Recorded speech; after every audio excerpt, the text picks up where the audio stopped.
Hey there, settle in, get comfortable. We're going to embark on a very long journey tonight. A slow and deliberate exploration into the foundational structures of medieval society.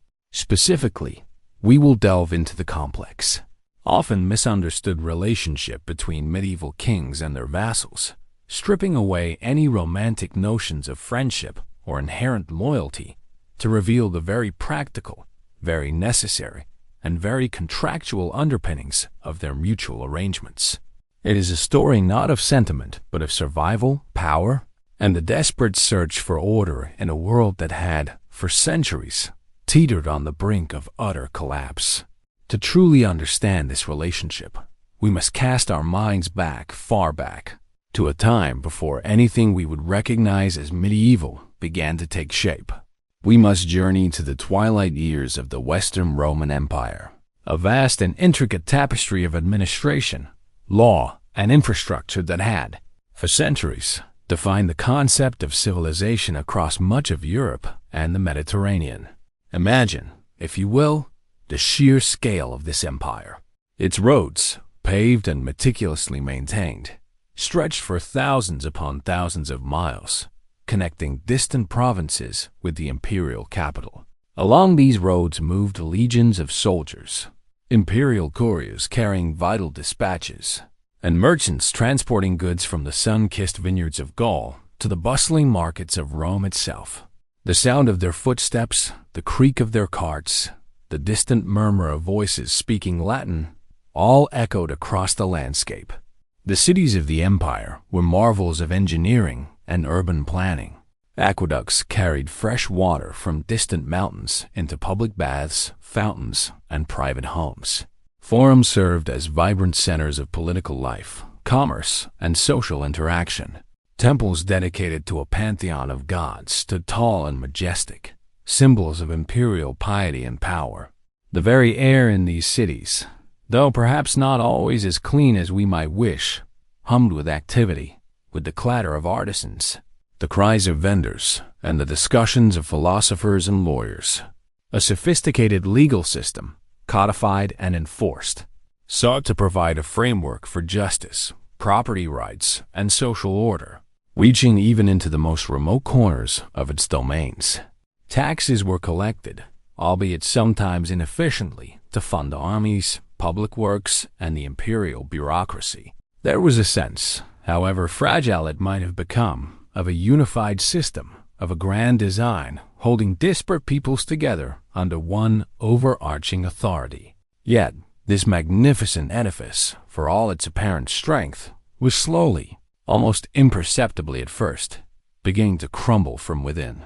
The cracks appeared not as sudden, dramatic fissures, but as a gradual erosion, like water slowly wearing away stone. The sheer size of the empire, once its greatest strength, became a burdensome liability. Communication across such vast distances was inherently slow, making rapid responses to crises challenging. The imperial government found it increasingly difficult to project its authority evenly across all its provinces. Local governors and military commanders, often far from the direct oversight of the emperor, began to wield more personal power, sometimes acting in their own self-interest rather than that of the empire. The economy, too, began to show signs of strain. Inflation became a persistent problem, as the silver content of coins was gradually debased to pay for ever larger armies and a burgeoning bureaucracy. Trade routes, while still active, became less secure, plagued by bandits and raiders, leading to a general decline in long-distance commerce. Many regions began to produce only what they needed locally, fostering a more insular and self-sufficient existence. The intricate web of supply and demand that had once fueled Roman prosperity started to fray, piece by painstaking piece. Perhaps most critically, the military, once the undisputed guarantor of Roman peace and order, found itself increasingly stretched thin. Constant external pressures along vast frontiers, from Germanic tribes across the Rhine and Danube, from the Sassanid Persians in the east, demanded more and more resources and manpower. The quality of the legions themselves began to decline, as native Roman citizens became less willing to serve, leading to a greater reliance on foreign mercenaries and recruits from frontier regions, whose loyalty to the imperial ideal might have been less fervent. The distinction between a Roman soldier and a barbarian warrior became increasingly blurred, a subtle but significant shift. By the 5th century of the Common Era, the process was well underway, a slow-motion catastrophe unfolding over generations. The sound of marching legions grew fainter, less frequent. The great Roman roads, once so vital, began to fall into disrepair, their carefully laid stones dislodged, their bridges collapsing into rivers, their surfaces slowly reclaimed by nature. The once bustling cities, deprived of central administration, maintenance, and a vital flow of trade, started to shrink. Their grand public buildings, once gleaming symbols of imperial power, became neglected, their roofs falling in, their walls crumbling, their marble decorations plundered for other constructions or simply used for lime. The sophisticated aqueducts broke down, leaving urban populations without reliable access to clean water, forcing them to rely on less sanitary wells and springs. Public baths, once social hubs, fell silent and cold. This decline was not a uniform event. Some regions held on longer than others, pockets of Romanitas persisting amidst the growing chaos. But the general trajectory was undeniable. The imperial government in the West, increasingly weak and unstable, became a mere shadow of its former self. Emperors came and went with alarming rapidity, often puppets of powerful barbarian generals who wielded the true power behind the throne. The very idea of a universal, centralized authority, capable of enforcing law and order across a continent, began to fade from living memory for many. When the traditional date for the fall of the Western Roman Empire is given in the year 476, with the deposition of the child emperor Romulus Augustulus, it was not a sudden cataclysm that shook the world. It was rather a formal acknowledgement of a reality that had been developing for decades, if not centuries. The empire had not so much fallen as it had simply ceased to be. Its institutions no longer functioned, its authority no longer commanded respect, and its vast territories were already largely beyond its practical control. What emerged from this prolonged twilight was not a sudden new order, but a profound and unsettling void. The infrastructure of governance, once so intricate, evaporated. The legal system, once so comprehensive, dissolved into fragmented, localized customs. The very concept of public authority, of a state that could levy taxes, raise armies, and administer justice across a wide geographical area, largely vanished. It was a world effectively without a central government, a world where the idea of a universal law, binding on all, became a distant, almost mythical memory. In its place, a myriad of smaller, often unstable, successor kingdoms began to emerge. These were formed by various Germanic tribes, the Franks, the Goths, the Vandals, the Lombards, who had settled within the former Roman territories, sometimes as allies, sometimes as conquerors. These new kingdoms, however, lacked the administrative sophistication and established legitimacy of the Roman Empire. Their kings, often war chiefs by tradition, struggled to assert their authority over vast and often culturally diverse populations. They inherited some vestiges of Roman administration, perhaps a few literate clerks, some old tax registers, but they lacked the robust institutional framework, the professional bureaucracy, and the deeply ingrained legal tradition that had characterized Rome. Their power was often personal, reliant on the loyalty of their immediate followers and the strength of their own armies. They faced immense challenges in simply holding their new realms together.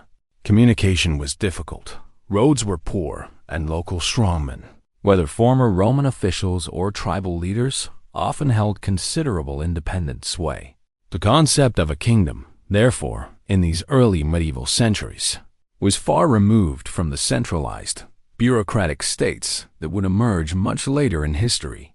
It was a fragile construct, perpetually vulnerable to internal dissent and external pressures. The idea of a king as a figure who could truly protect all his subjects in the Roman sense of comprehensive legal and military security was largely an aspirational dream rather than a practical reality. This absence of strong, centralized authority created a pervasive sense of insecurity across much of Western Europe. The carefully constructed peace, the Pax Romana, was gone. The world became a much more dangerous and unpredictable place. This instability was not merely an abstract political concept. It was a daily reality that profoundly shaped the lives of ordinary people. The threat of violence was ever present, not just from rival kingdoms or distant invaders, but from local bandits, marauding groups, and even from ambitious neighbors. Without a functioning imperial army or a clear legal system to appeal to, individuals and communities were largely left to their own devices to ensure their safety and protect their meager possessions. It was into this vacuum, this unsettling void left by the fading echoes of the Roman Empire, that the seeds of a new social and political order began to be sown.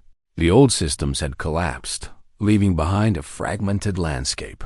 What was needed was a new way of organizing society, a new way of ensuring some semblance of order and protection, even if only on a localized scale. This deep need, this pervasive anxiety for security, would become the fertile ground in which the complex, reciprocal relationships we now call feudalism would eventually take root and flourish.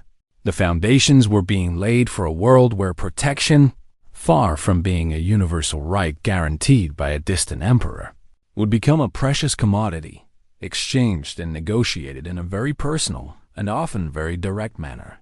This brings us to the true genesis of our discussion, the birth pangs of localized power structures, a direct response to the profound insecurity of the early medieval period.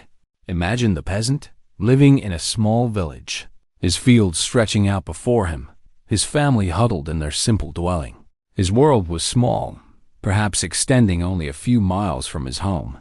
He knew little of kings or distant capitals. What he knew, however, was the constant anxiety of a raid, the swift, brutal descent of a band of armed men, perhaps from a neighboring territory, perhaps simple brigands or worse, the terrifying silhouette of Viking longboats approaching the coast, or the thunder of Magyar horses on the horizon. These were the centuries of intense external pressure, waves of invasions that hammered at the nascent successor kingdoms and left vast swaths of land devastated. The Vikings, sailing their longships with unparalleled skill, raided coastlines and river systems, striking deep inland, plundering monasteries, sacking towns, and taking captives. Their sudden appearances, their ferocity, and their mobility created an atmosphere of terror that stretched from Ireland to Russia. The Magyars, skilled horse archers from the steppes of Eastern Europe, swept across Central Europe, their raids reaching as far west as Francia and northern Italy, leaving a trail of destruction in their wake. And in the south, from the Iberian Peninsula, Moorish forces pressed northward, establishing their own powerful presence and periodically raiding into southern Francia and Italy. These invasions were not just military threats. They were profound disruptors of any emerging stability. They destroyed nascent economic networks, further discouraged long-distance trade, and made any attempt at rebuilding centralized authority exceedingly difficult. The kings of these new kingdoms, such as the early Carolingians, often found themselves overwhelmed, unable to provide effective, consistent defense for all their subjects across their vast, fragmented realms. Their armies, though formidable at times, could not be everywhere at once. A message about an impending raid might take weeks to reach the royal court, and by the time a royal army could be mustered and dispatched, the raiders would often have come and gone, leaving destruction in their wake. This inability of central authorities to guarantee safety meant that local communities, and the stronger individuals within them, had to take matters into their own hands. If the king could not protect you, who could? The answer was often the man with the biggest sword, the stoutest castle, or the most loyal band of armed retainers in your immediate vicinity. This imperative for localized defense was a driving force behind the development of what we recognize as feudalism. People simply could not wait for a distant king to send help that might never arrive. They needed immediate, tangible protection. Consider the breakdown of long-distance trade and communication. As roads deteriorated and security waned, the movement of goods and information became slow, dangerous, and unreliable. This led to an increasing isolation of communities. A lord in one valley might have very little knowledge of what was happening even 100 miles away, let alone in the king's distant court. This geographical and informational isolation further empowered the local strongmen, as they became the sole arbiters of justice and the primary providers of security within their immediate sphere of influence. Their word became law, their power absolute within their small, localized domains. The manor, a largely self-sufficient agricultural estate, became the fundamental economic and social unit during this period, precisely because it offered a degree of self-reliance in a world where external networks had fractured. Within the manor, a lord, often a minor noble or a successful warrior, controlled the land, extracted labor and produce from the peasants who worked it, and, crucially, offered them protection in return. This protection was not a benevolent act of charity. It was a fundamental part of the bargain, a stark necessity. The lord's castle, however modest, provided a refuge. His armed men, however few, provided a deterrent against raiders. This pressing need for localized defense and governance fostered the rise of strongmen, warlords, and local magnates. These were individuals who, through military prowess, strategic alliances, or simply by being the most powerful figure in a given area, accumulated resources, followers, and influence. They were often men who had distinguished themselves in battle, who could command loyalty through a combination of fear and the promise of security. They might be former royal counts who had managed to hold on to their power and privileges, or simply ambitious local landowners who had carved out their own spheres of influence. Their power was not necessarily derived from a royal grant or a formal title at first. It often arose organically from the prevailing conditions of chaos and insecurity. A community, desperate for protection, might turn to such a strong man, offering him their loyalty, their labor, and their resources in exchange for his military might. This was a pragmatic exchange, a fundamental reordering of power relationships from the top down to the ground up. The king might nominally be sovereign over a vast territory, but his actual power was limited to those areas where he could effectively project his will. In countless localities, real authority resided with these strongmen, who could deliver immediate, tangible security in a way that a distant monarch simply could not. These nascent local power structures were the building blocks of the feudal system. They were not planned or designed by any single decree. They evolved piecemeal, out of necessity, driven by the profound need for security in a violent and fragmented world. The weak sought the protection of the strong. The strong, in turn, needed the resources and loyalty of the weak to maintain their power and sustain their military capabilities.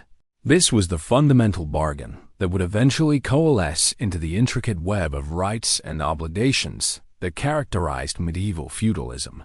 It was a stark reflection of a world without central order, where survival depended less on abstract concepts of justice or national loyalty, and more on immediate, tangible relationships of mutual dependence. And it is within this context that the king's protection of his vassals must be understood, not as an act of personal friendship, but as a crucial, reciprocal component of a system designed to restore some semblance of order to a shattered continent. This profound need for immediate, tangible relationships of mutual dependence, rather than abstract concepts of justice or distant national loyalty, paved the way for the intricate web of rights and obligations we recognize as medieval feudalism. It was a stark reflection of a world without central order, where survival depended upon direct personal connections. From this fractured landscape, new forms of social contract began to slowly, organically emerge, drawing upon ancient customs and adapting them to the harsh realities of the post-Roman world. One of the deepest roots of these new arrangements can be found in a very old Germanic tradition, a concept known as the comitatus. Imagine a chieftain, a powerful warrior, perhaps with a long braided beard and a heavy cloak made of animal hides, sitting by a roaring fire in his timber hall. Around him, gathered on benches, are his chosen warriors, his companions. These are not merely soldiers in a formal army. They are men bound to him by a fierce personal loyalty. The comitatus was more than a military unit. It was a deeply ingrained social institution, a voluntary agreement between a leader and his free followers. In this ancient bond, the chieftain provided his companions with shelter, with food and drink from his own table, with gifts of weapons, armor, and sometimes horses, and with a share of the spoils of war. He was expected to lead them bravely in battle, to provide for their needs, and to ensure their honor was upheld. In return, the warriors pledged unwavering loyalty and military service. They were expected to fight fiercely by their leader's side, to never abandon him in battle, and to uphold his reputation. To outlive one's lord after he had fallen in battle was considered a profound disgrace, an act of cowardice that stained one's honor irrevocably. The bond was intensely personal, forged in shared hardship, in the clang of steel, and in the camaraderie of the feast hall. The clinking of metal cups, the murmur of shared stories of past campaigns, the smell of roasting meat over an open flame, all contributed to this deep sense of belonging and mutual obligation. This was a system built not on written law or distant authority, but on honor, personal oath, and a direct exchange of protection and provision for loyalty and service. It was a far cry from the impersonal, bureaucratic structures of the Roman state, and yet it was precisely this personal element that allowed it to thrive in a disordered world.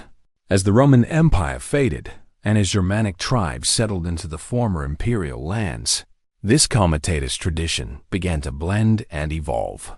The former Roman citizens, accustomed to a different kind of order, found themselves increasingly vulnerable. The vast majority of people were not powerful warriors or chieftains. They were farmers, artisans, and small landowners, clinging to their modest holdings amidst the encroaching chaos. Without a robust imperial army or a predictable legal system, they were easy prey for raiders, bandits, or even the arbitrary violence of local strongmen. It was in this desperate climate that the practice of commendation or commendatio began to spread.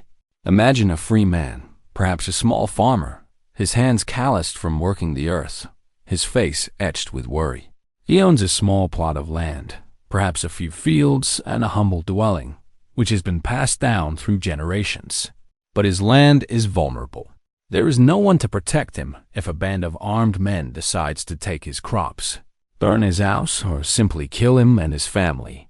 He hears tales of a powerful local magnate, a man who has built a sturdy wooden hall, perhaps even a small motte and bailey castle, and who maintains a retinue of armed followers. Driven by an overwhelming desire for security, this free man might approach the magnate. He would formally commend himself to this powerful lord. This was a solemn, often public act, where the free man would place his hands, sometimes metaphorically, sometimes literally, between the hands of the lord, bowing his head in a gesture of submission. He would swear an oath, pledging his loyalty and service to the lord. In return, the lord would pledge his protection, taking the free man into his mund, his peace or protection. This was not merely a symbolic gesture. It was a life-altering contract. The free man might give up ownership of his land, or at least its independent tenure, receiving it back as a grant from the lord.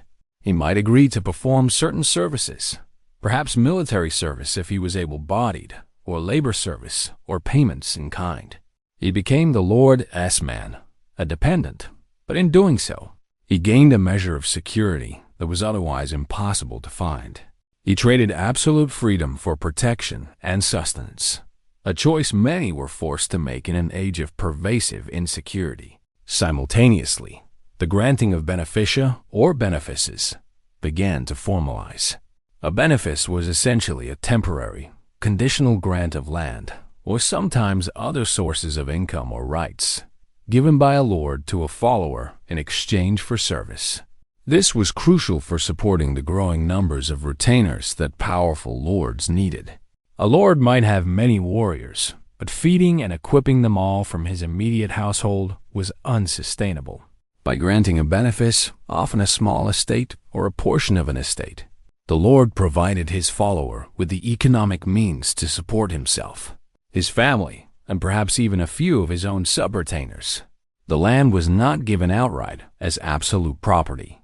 Instead, it was held in benefice, meaning it was granted for the duration of the service, or sometimes for the recipient's lifetime.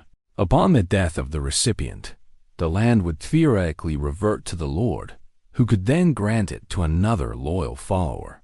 This conditional tenure was a key distinction. It ensured that the land remained ultimately tied to the service it was meant to provide. Imagine a wide, fertile valley, dotted with small villages and patches of forest. A powerful count, perhaps, controls this valley. He grants a benefice, a substantial tract of land including a village and its fields, to one of his most trusted knights. This knight now has a base of operations, an income stream from the peasants working the land, and the resources to maintain his armor, his horses, and his own small band of armed men. In return, he owes the count military service, counsel, and other obligations. The very landscape became a mosaic of these reciprocal grants, each one a testament to the interlinking dependencies of this new social order. These informal arrangements, born of necessity and ancient custom, slowly but surely began to formalize over the centuries. What started as individual acts of commendation and specific grants of benefices gradually became understood as customary practices.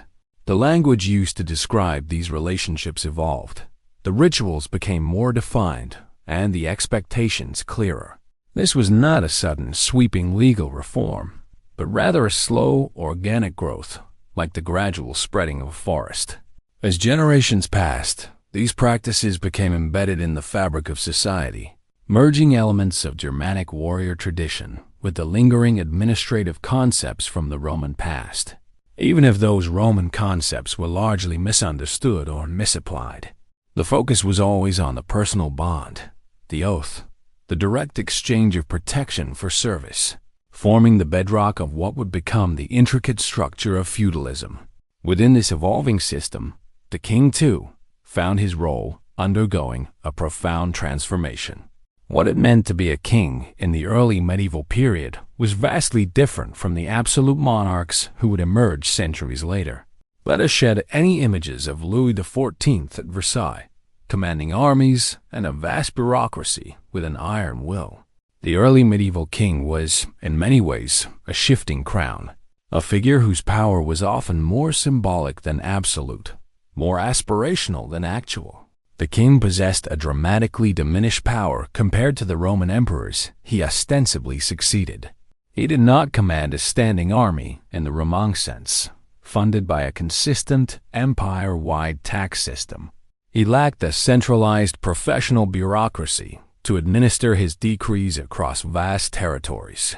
His treasury, if he had one at all, was usually meager, relying on income from his own personal estates, tolls, and occasional gifts from his powerful nobles, rather than a systematic, regular collection of taxes from all his subjects. A king might travel from one royal estate to another, an itinerant monarch, consuming the resources of each estate as he moved, rather than presiding over a fixed, magnificent capital city. The smell of horse sweat, the creaking of wagon wheels, the scent of wood smoke from temporary encampments, these were often the sensory realities of early royal power. Instead, the early medieval king was often regarded as a first among equals, a powerful warlord, certainly the one who was heavily reliant on his greater nobles, the dukes, the counts, the marquises. These powerful men, who often commanded vast tracts of land and hundreds or thousands of their own armed followers, were the true pillars of royal power. The king needed their military support to defend his realm against external enemies, to quell internal rebellions, and to expand his own territories. He also relied on them to administer justice in their own domains, to collect local dues, and to maintain order in their regions. Without their cooperation, his authority was little more than a title. Imagine the king holding court, not in a grand permanent palace, but perhaps in a hastily erected hall within a fortified enclosure or a renovated Roman villa. Around him would sit his powerful vassals, their faces often stern, their hands resting on the hilts of their swords. The king would consult them, not simply command them.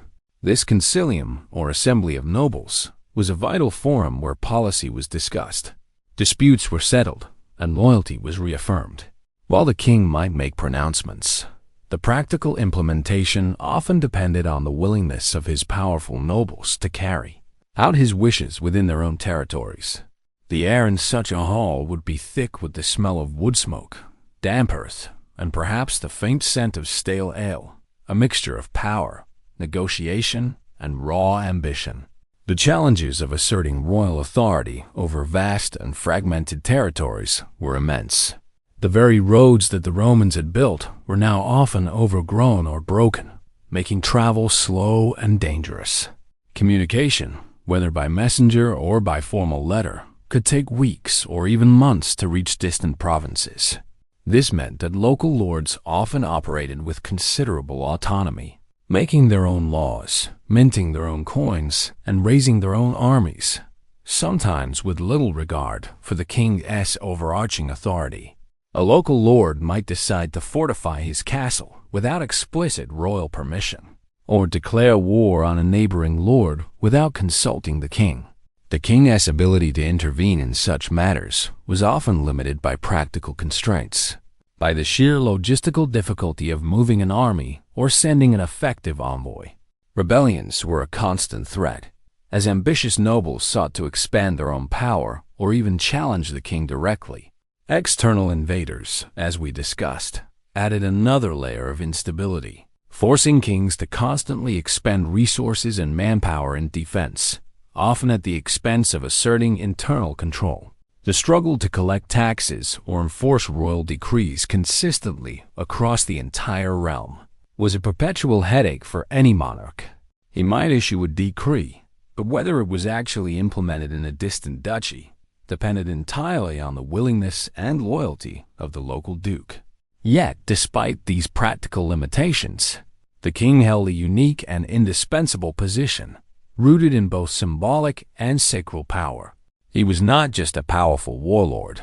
He was often viewed as a figure anointed by God, a sacred leader.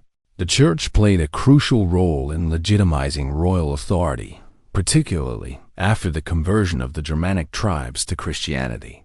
The ceremony of coronation, often performed by high-ranking ecclesiastics, involved the anointing of the king with holy oil, symbolically elevating him above ordinary men and imbuing him with a divine mandate. The heavy ornate crown, the scepter, the orb, these were not mere ornaments. They were potent symbols of God-given authority. The air in the coronation church would be thick with the scent of incense, the murmur of prayers, and the solemn chanting of priests, creating an atmosphere of profound spiritual significance. This sacral aspect gave the king immense moral authority, even when his political power was weak. He was seen as a protector of the church, a guardian of justice, and a symbol of unity for his people. Appeals to the king's court, while often difficult to access geographically, represented the ultimate recourse for justice, a last hope for those who felt wronged by local lords. The king was the theoretical fount of all justice and the ultimate guarantor of peace, even if his practical ability to enforce that peace was often severely limited. Thus, the king's protection of his vassals was not a simple act of benevolence stemming from friendship. It was a complex, multi-layered calculation, driven by the profound challenges of governing in a fragmented, dangerous world. It was a reciprocal arrangement, deeply rooted in centuries of evolving custom and necessity, where the king, for all his symbolic grandeur, was as dependent on his powerful vassals as they were on him for stability, for military might, and for the very survival of his kingdom. It was a delicate dance of power, obligation, and mutual self-interest, a pragmatic solution to a world without order. This delicate dance of power, obligation, and mutual self-interest, this pragmatic solution to a world without order, led directly to the formal emergence of the vassal as a distinct and crucial figure in medieval society. The journey from a truly free individual to a dependent vassal was not a simple or uniform path, but a nuanced evolution shaped by a myriad of social, economic, and military pressures. It is important to remember that the term vassal itself encompassed a wide spectrum of individuals, from powerful dukes who controlled vast territories and rivaled kings in wealth and military might, to relatively humble knights holding only a few villages, or even simple freemen seeking basic security.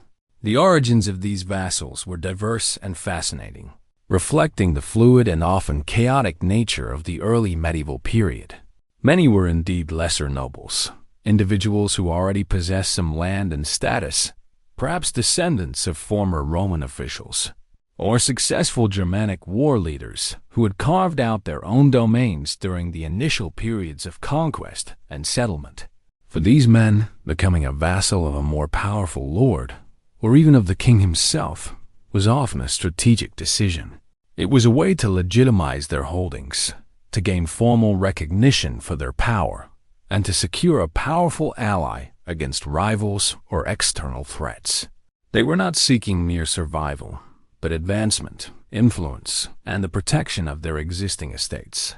The smell of freshly turned earth, the scent of wood smoke from their own manor houses, the murmur of their own household servants, these were the familiar comforts they sought to secure and expand. Then there were the freemen, like the small farmer we imagined earlier, driven primarily by the overwhelming desire for security. For these individuals, the choice to enter into vassalage was often a stark one, a direct response to the pervasive insecurity of the age. As central authority crumbled, as raiding and banditry became endemic, and as law enforcement vanished, the small, independent landowner became increasingly vulnerable. His humble farm, his livestock, his family, all were at risk. To commend oneself to a powerful lord, to become his vassal, was to trade a fragile, often dangerous independence for a greater chance of survival. It was a pragmatic calculation.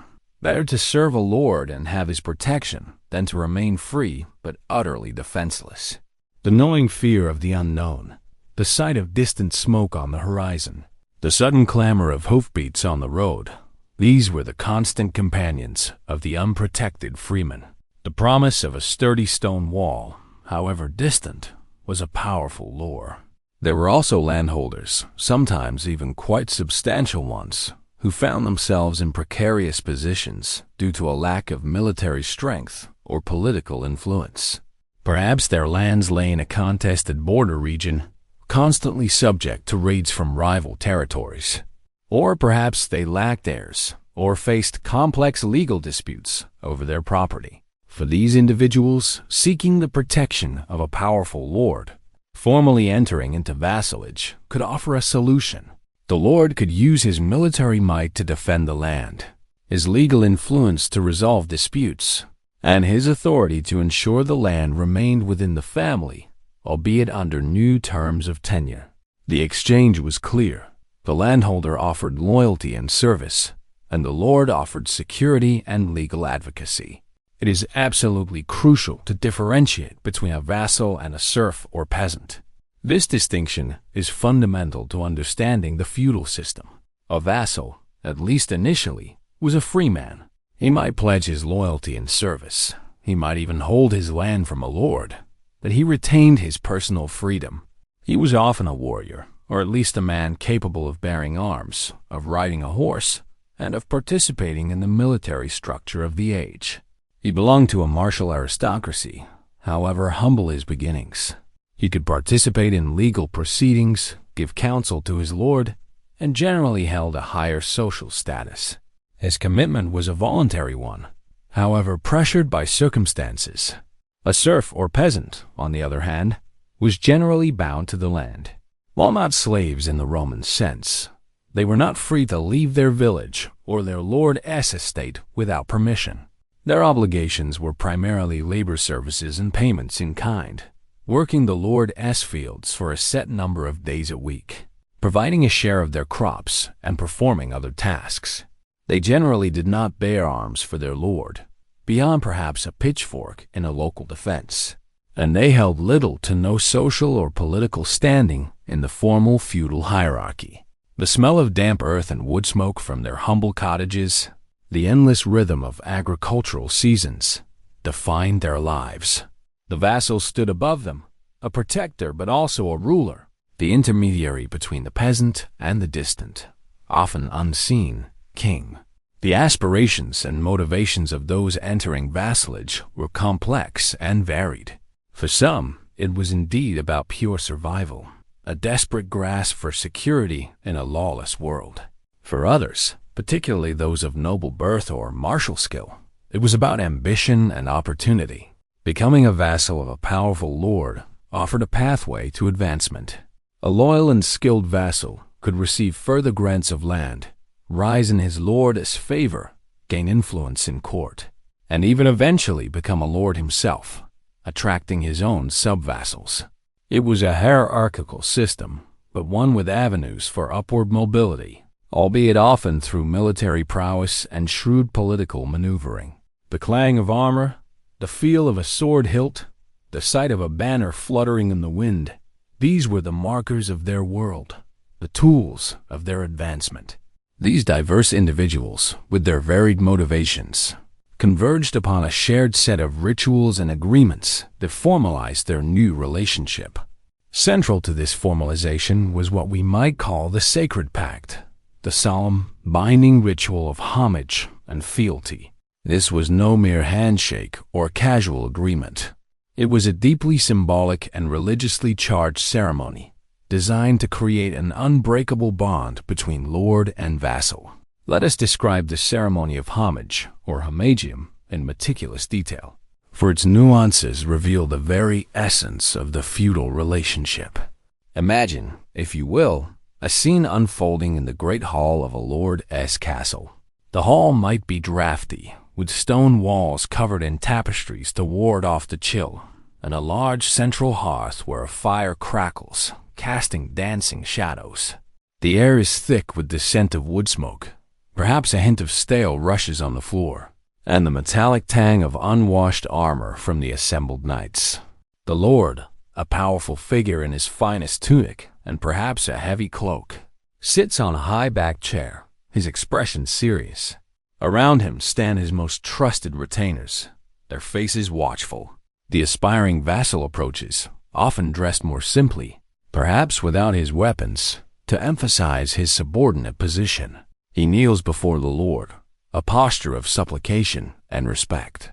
Then, in a gesture that is perhaps the most iconic of the entire ceremony, he places his clasped hands, palm to palm, between the hands of the lord, who enfolds them within his own. This act, known as manus in manum, or hands in hands, was profoundly symbolic.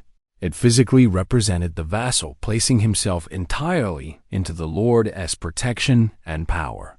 It was a visual declaration of his dependence, a powerful, unspoken acknowledgement of the lord's authority and his own submission. The warmth of the lord's hands, the rough texture of his skin, the slight pressure as they clasped, these were tangible sensations that cemented the abstract concept of loyalty. Following this, the vassal would formally declare his intent. He would typically say something akin to, "I become your man," or "I become your man, and shall hold of you my land with mouth and hands."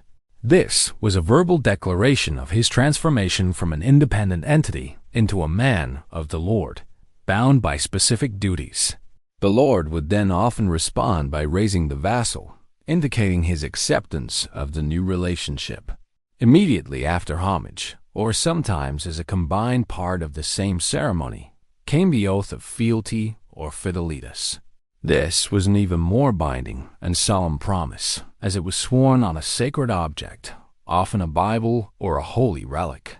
Imagine the heavy weight of the gospel book in the vassal's hand, its vellum pages perhaps stiff and yellowed with age, the faint smell of old parchment in the air, or perhaps a small silver reliquary containing a fragment of a saint's bone or hair, carefully placed on a cushion for the oath. The religious implications of this oath were immense.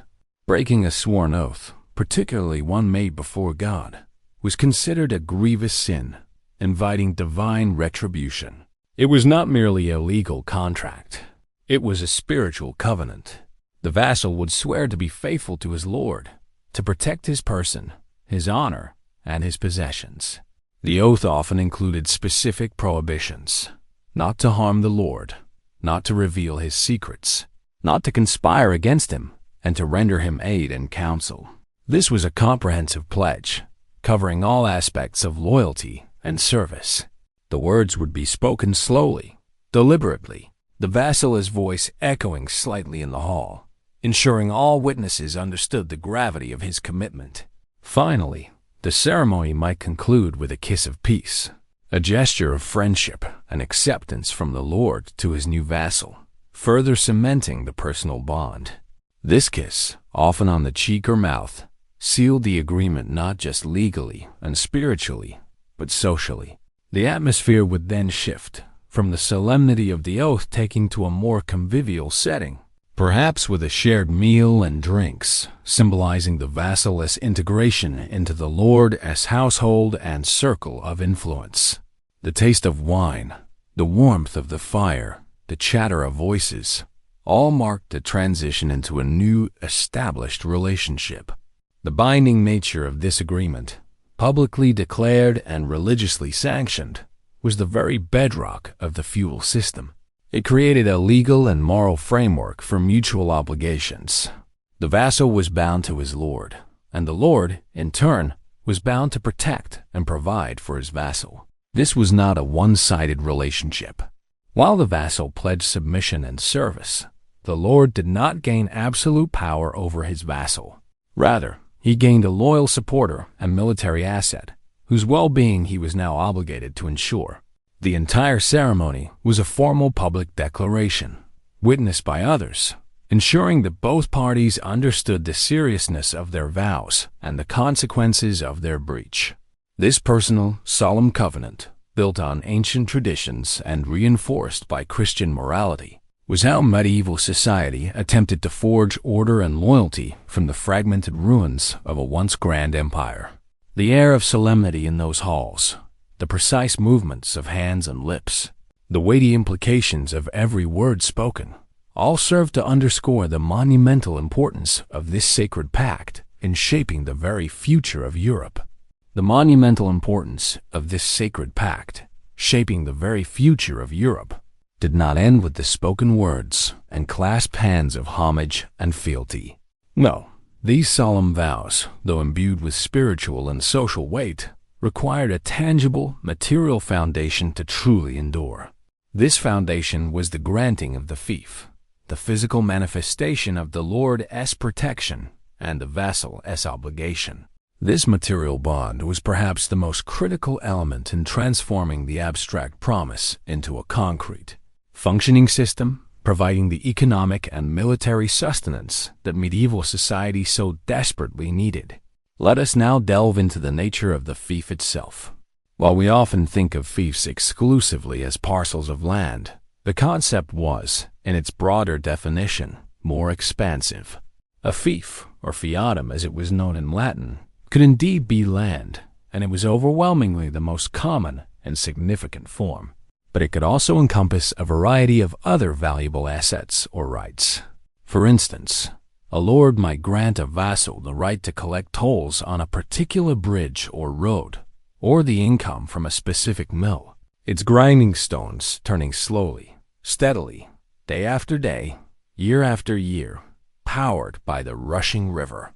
Perhaps it was the right to fish in a certain stretch of river, the shimmering scales of salmon and trout providing sustenance and revenue.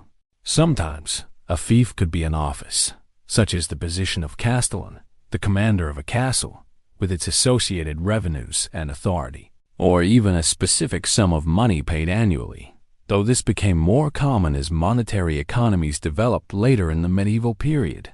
However, it is crucial to emphasize that land was, without question, the primary form of fief, and its importance cannot be overstated.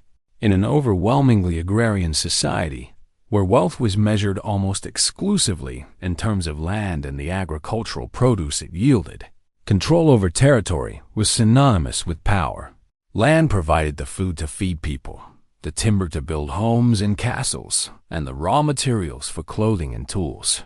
It was the source of all economic activity. A lord with extensive landholdings commanded not only the labor of the peasants who worked that land, but also the surplus produce they generated, which could then be used to feed his household, support his soldiers, or trade for other necessities. The rich, earthy smell of tilled fields, the sound of cattle lowing in the pastures, the sight of ripe grain swaying in the breeze. These were the tangible assets that underpinned the entire social and military structure.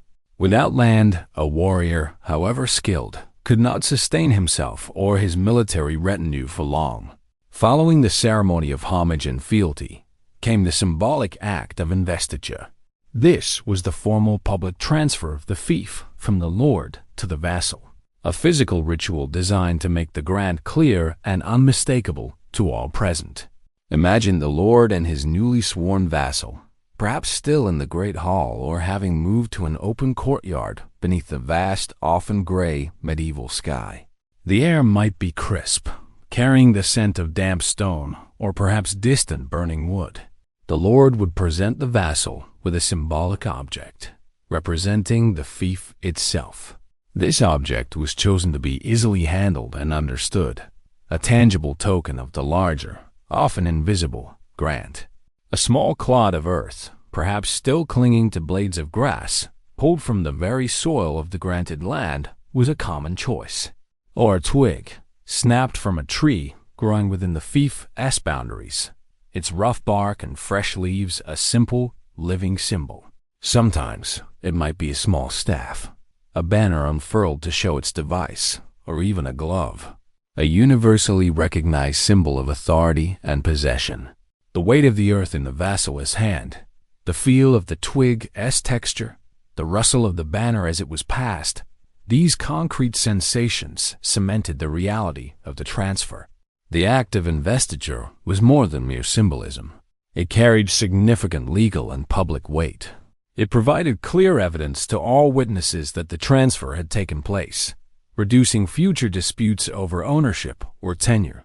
In an age where written records were rare and literacy was limited, these public ceremonial acts served as vital forms of documentation. Everyone who saw the clod of earth handed over or the twig exchanged knew that a new relationship had been established, and that the vassal now held that land, or those rights, from his lord. The murmurs of the assembled onlookers, the rustle of their clothes, the occasional cough, all attested to their role as witnesses. Crucially, the concept of a fief was based on conditional tenure, not outright, allodial ownership. This distinction is paramount. Allodial land was land owned absolutely, free and clear, without any superior lord. A man who held allodial land owed no service for it, paid no dues on it, and could dispose of it as he wished. Such land was, however, increasingly rare and precarious in the feudal landscape, as powerful lords sought to bring all land under their suzerainty. A fief, by contrast, was held in return for service. The vassal did not own the land in the modern sense. He possessed the right to use and profit from it, to live upon it, and to govern its inhabitants.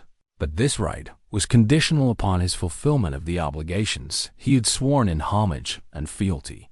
If the vassal failed to render the required military service, or if he broke his oath of fealty, the fief could theoretically be forfeited, reverting back to the lord.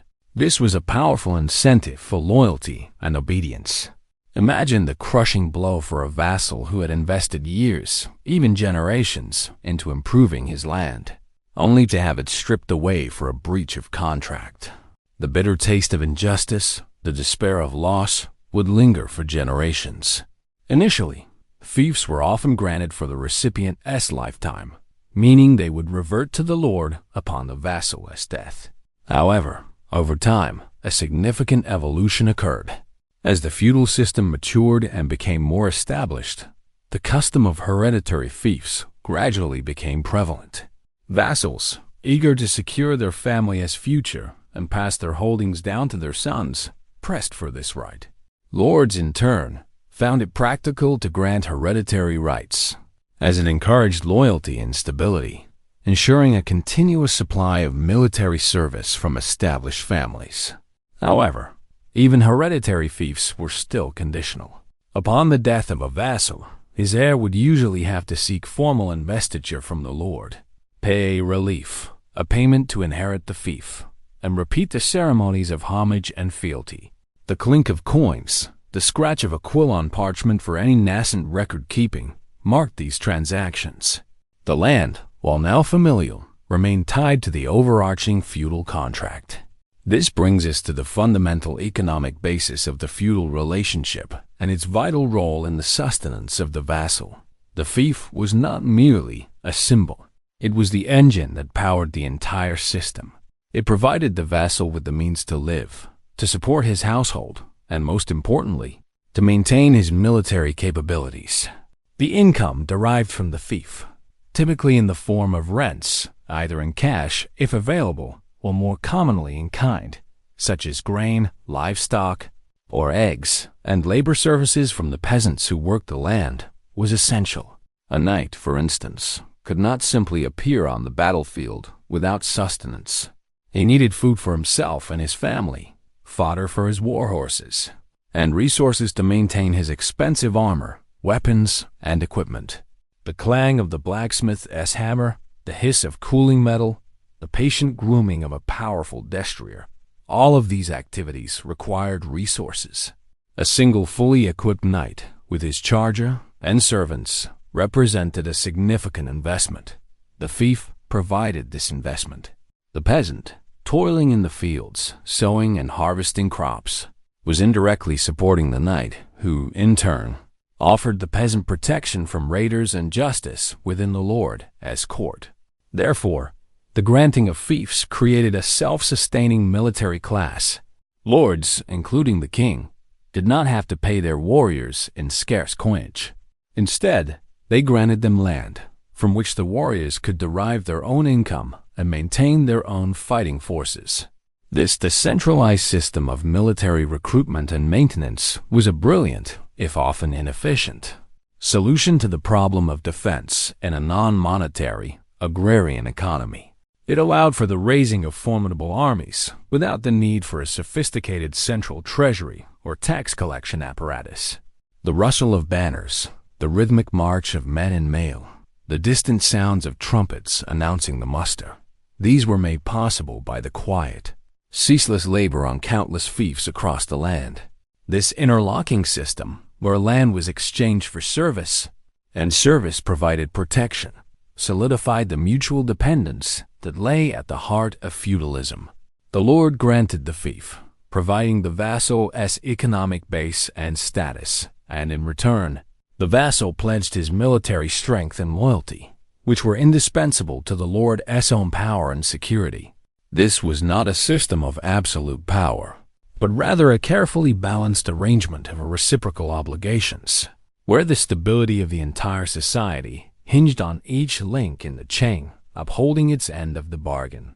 The intricate patterns of fields and forests on a medieval map were not just geographical features.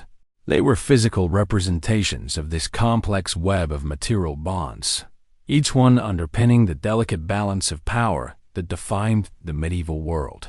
The very foundation of a vassal's existence, his economic well-being, his social standing, and his family's future, all depended on his unwavering commitment to his primary duty, the martial call. It was a world where strength was paramount, and the promise of a sword arm was the most valuable currency.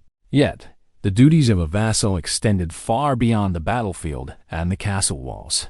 While military service was indeed the cornerstone, it was by no means the sole obligation that bound a vassal to his lord. The intricate web of feudal relationships demanded a broader range of support, encompassing counsel, financial aid, and even hospitality, all of which contributed to the lord's power and the stability of the entire system. Let us now turn our attention to these diverse obligations beyond the sword, beginning with the duty of consilium or counsel. This was a profoundly important, though often less dramatically visible, aspect of the vassal service. A lord, whether a king or a powerful duke, was not expected to rule in isolation, making decisions arbitrarily. Instead, he was expected to consult with his most important vassals, to seek their advice, and to benefit from their wisdom and experience. This meant that vassals had a solemn duty to attend their lord's court, often several times a year, whenever summoned. Imagine the lord's court, perhaps in a large, echoing hall within a castle, or a more permanent palace as time progressed. The air might be cool, perhaps smelling of old stone and parchment. The lord would sit on a raised dais, his powerful vassals gathered around him, sometimes seated on benches, sometimes standing, according to the rank and the formality of the occasion. Here, matters of great importance to the lord's domain, and by extension, the entire kingdom, would be discussed. This could include decisions about war and peace, the administration of justice, the management of royal or ducal lands, or responses to external threats, the murmurs of discussion, the rustle of clothing as men shifted, the occasional heavy thud of a fist on a table during a heated debate. These were the sounds of counsel being given. Vassals were expected to offer honest and prudent advice, even if it might sometimes be contrary to the lord's initial inclination.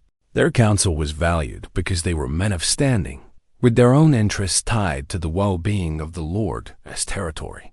They often had direct knowledge of local conditions, resources, and sentiment that the lord himself might lack. This obligation of counsel was therefore a vital advisory function, a necessary check on arbitrary power, and a means by which the lord could tap into the collective wisdom of his most trusted followers. It also served to publicly associate the vassals with the lord's decisions, lending them legitimacy and ensuring their support in implementation.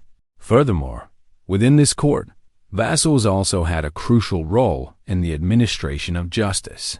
They were expected to participate in judgments, sitting alongside their lord to hear cases and render verdicts according to custom and tradition. In a feudal court, legal disputes often involved other vassals, or matters pertaining to the fiefs and rights held under the lord.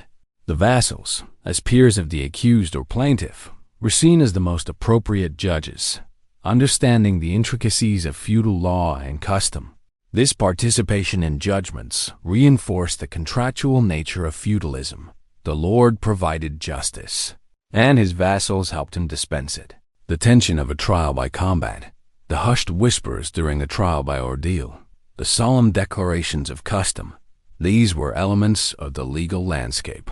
The clang of a single sword, echoing in the quiet hall, would signify the start of a judicial duel, a dramatic form of seeking divine judgment.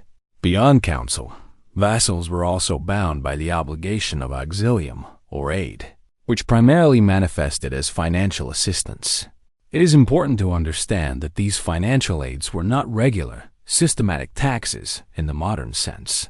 Instead, they were specific, extraordinary payments requested by the lord only under particular circumstances, usually associated with key life events or crises within the lord's own family or realm. One of the most significant feudal aids was the payment for the ransom of the lord. If a lord, particularly the king, was captured in battle, a common occurrence in medieval warfare, his vassals were obligated to contribute financially to secure his release. The cost of a royal ransom could be enormous, requiring vast sums of money or other valuable assets. This aid was a direct reflection of the lord's military importance and the vassal's stake in his survival. To leave a captured lord unransomed would be a profound breach of loyalty and would undermine the very fabric of the feudal system, potentially leading to instability or the ascension of a less favorable ruler. Imagine the frantic negotiations, the desperate counting of silver and gold, the somber procession of messengers carrying the ransom funds, the clink of coins, the rustle of leather bags, the worried faces of the envoys, all spoke of this grim necessity. Another customary aid was contributed for the knighting of the Lord's eldest son. This was a joyous occasion, a significant social and military event. The knighting ceremony marked the formal entry of the Lord's heir into the martial aristocracy, signaling the continuation of the lineage and the future military strength of the Lord's house. Vassals were expected to contribute funds to help defray the considerable expenses associated with this ceremony. The elaborate feast, the purchase of a fine warhorse and expensive armor for the new knight, and the gifts exchanged. It was an investment in the future of their own feudal security, a celebration of the enduring martial tradition. The festive atmosphere, the smell of roast meats and fine wines, the celebratory music of pipes and drums, all would fill the Lord's hall on such an occasion. Similarly, vassals were often obligated to provide financial aid for the marriage of the Lord's eldest daughter. Marriages among the nobility were rarely affairs of personal affection alone. They were crucial political and dynastic alliances, securing peace, expanding influence, and consolidating power. A substantial dowry was often required to secure a prestigious match for the Lord's daughter. Vassals were expected to contribute to this dowry, recognizing that a favorable marriage alliance for their lord strengthened his position, which in turn contributed to their own security and stability within the larger feudal structure. The rustle of expensive fabrics, the murmuring of guests, solemnity of the marriage vows, all were underpinned by these financial contributions. Beyond these specific financial aids, vassals also had the obligation of hospitality. In an age of rudimentary infrastructure and limited inns, travel was often difficult and dangerous. When a lord traveled through his territories, particularly with his extensive retinue of knights, servants, and officials, he would expect his vassals to host him. This meant providing lodging, food, and entertainment for the lord and his entire entourage for a specified period. Imagine the sudden flurry of activity in a vassal's manor house or small castle when word arrived that the lord was approaching. There would be urgent cleaning, a sudden demand for provisions, the hurried preparation of lavish meals, and the arrangement of sleeping quarters. The smell of fresh bread, roasting game, and perhaps even newly brewed ale would fill the air. The burden of hospitality could be considerable, representing a significant drain on a vassal's resources. But it was a non-negotiable part of the feudal contract, a direct personal service rendered in return for the fief. Other feudal incidents further underscored the economic and social dependencies within the system. We have already touched upon relief, the payment made by an heir to his lord upon inheriting a fief. This was essentially an inheritance tax, a recognition that the fief theoretically reverted to the lord upon the vassal's death and was then regranted to the heir. Its existence emphasized the conditional nature of even hereditary tenure. Then there was wardship. If a vassal died leaving behind a minor heir, too young to perform the military and other services required by the fief, the lord often had the right of wardship. This meant the lord would assume control of the fief, managing its revenues and overseeing the upbringing and education of the young heir until he came of age. This was a valuable right for the lord, as it provided him with income from the fief and allowed him to ensure the proper training of his future vassal. For the minor heir and his family, it could be a precarious period, as the lord's management might not always be benevolent, and there was a risk of exploitation. The silent, empty rooms of a deceased vassal's manor, awaiting the lord's agent, held a sense of uncertainty. Finally, the lord also often held marriage rights over his female heirs and, in some cases, the widows of his vassals. This meant that a female heir could not marry without her lord's permission, and often he could choose a husband for her. This was not about personal control, but about protecting the integrity of the feudal system. The lord needed to ensure that his vassal's fief did not pass into the hands of an enemy or a potentially disloyal rival through marriage. A strategic marriage could strengthen alliances, while a poor one could create weaknesses. For the women involved, this meant their personal choices were deeply entwined with the political and economic calculations of their lords. The rustle of bridal gowns, the scent of fresh flowers, the solemnity of the betrothal ceremony, all occurred under the watchful eye of the Lord. These diverse obligations of counsel and aid, alongside the paramount duty of military service, paint a comprehensive picture of the vassalist role. They reveal a system built on reciprocal duties, where the king or lord's protection was exchanged for a multifaceted loyalty and support from his vassals. This was not a system of unilateral command, but one of intricate interdependence, where each party played a vital, if unequal, role in maintaining the fragile order of the medieval world.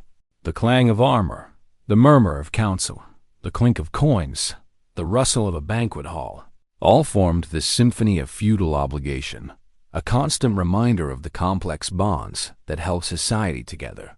The very foundation of a vassal's existence, his economic well-being, his social standing, and his family's future, all depended on his unwavering commitment to his primary duty, the martial call. It was a world where strength was paramount, and the promise of a sword arm was the most valuable currency. Yet, the duties of a vassal extended far beyond the battlefield and the castle walls.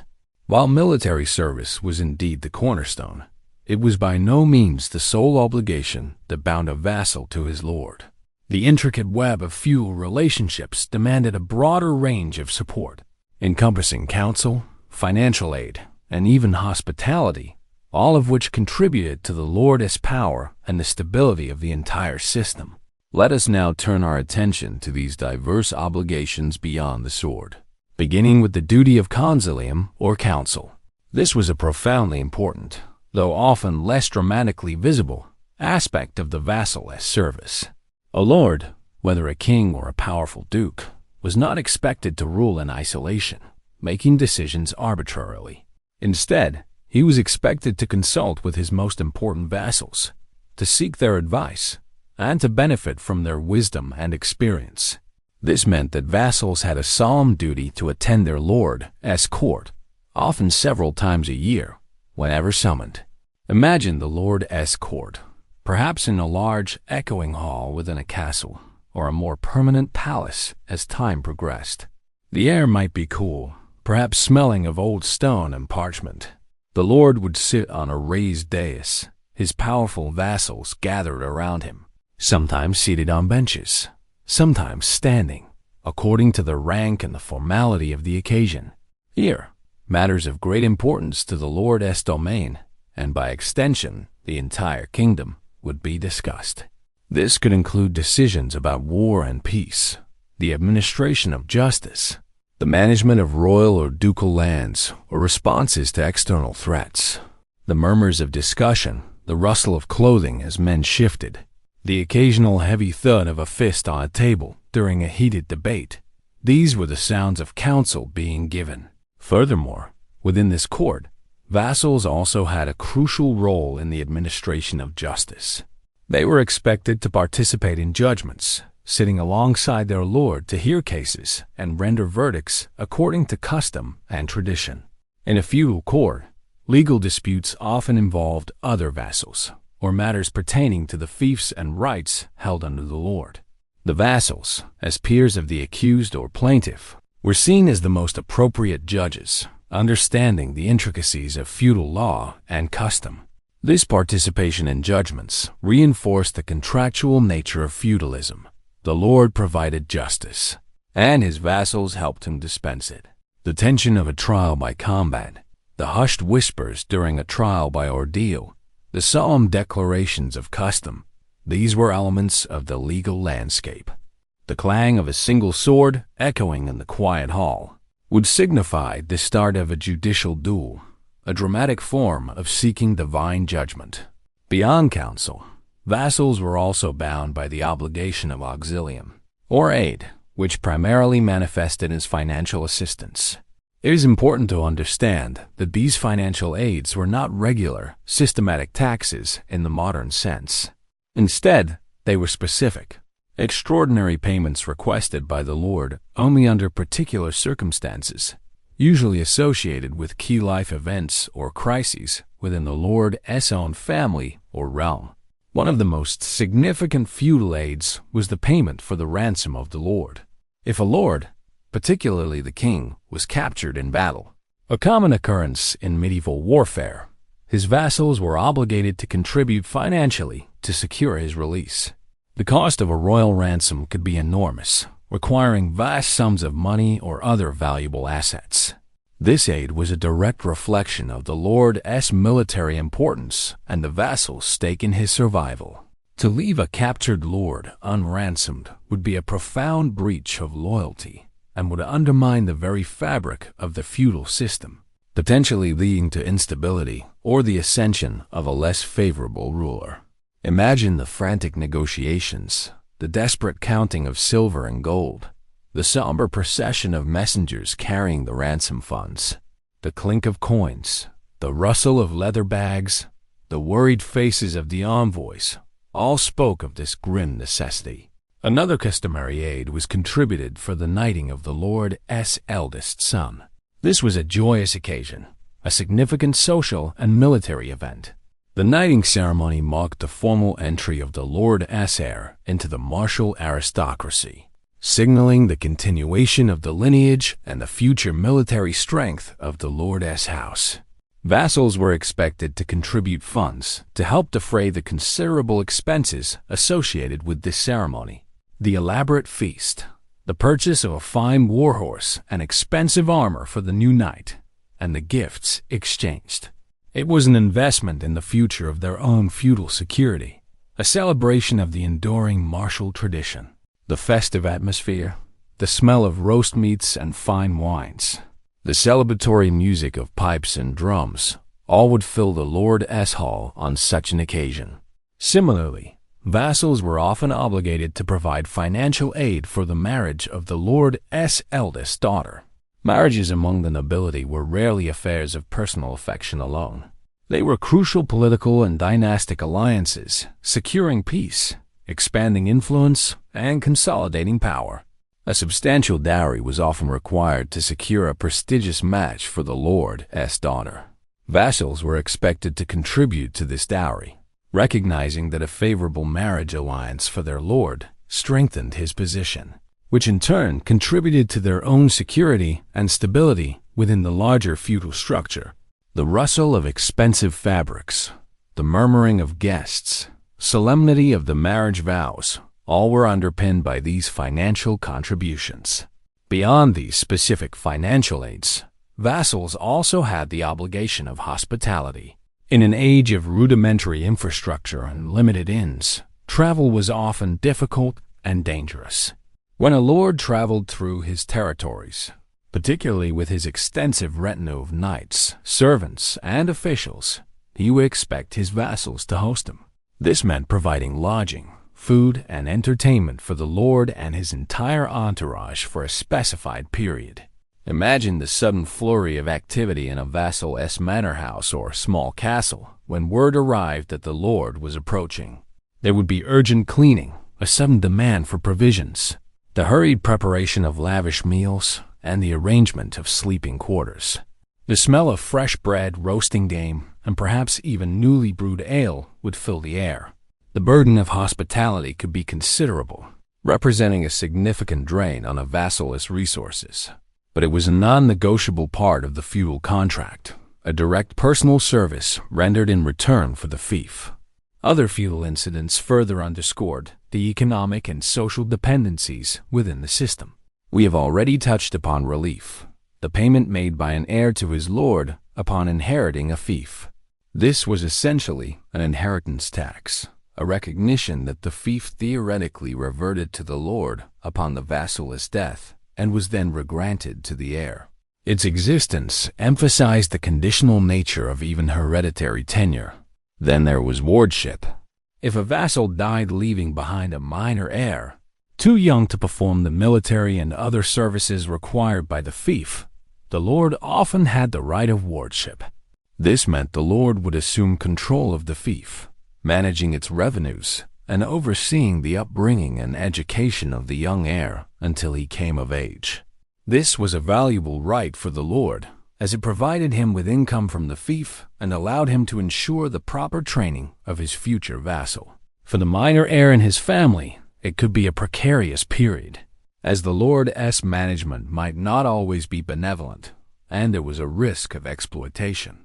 The silent, empty rooms of a deceased vassal's manor, awaiting the lord's agent, held a sense of uncertainty. Finally, the lord also often held marriage rights over his female heirs and, in some cases, the widows of his vassals.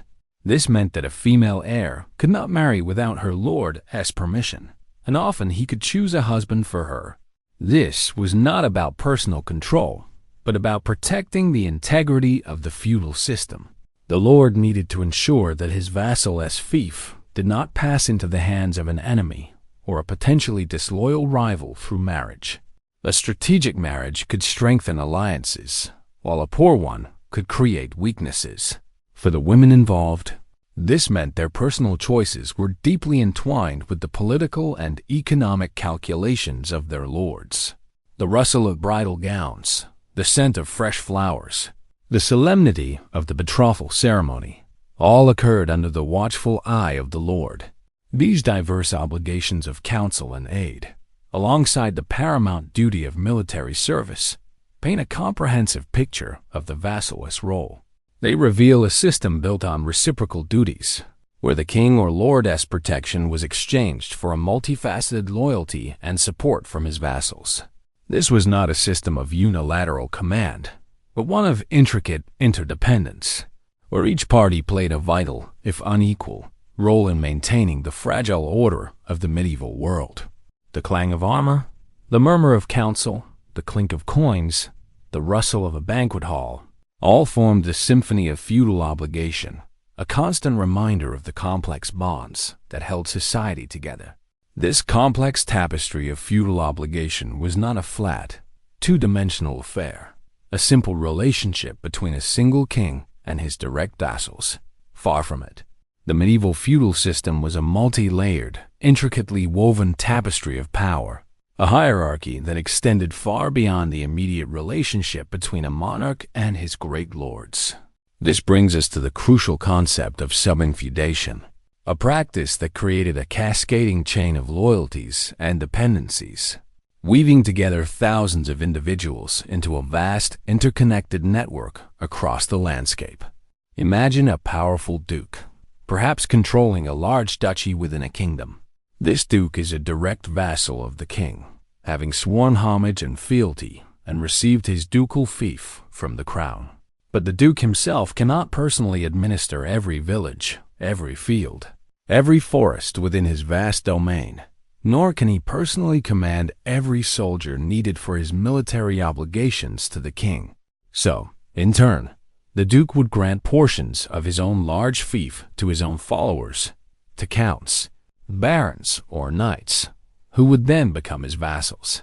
These sub-vassals would swear homage and fealty to the duke, just as the duke had sworn to the king, and would owe him military service, counsel, and other aids.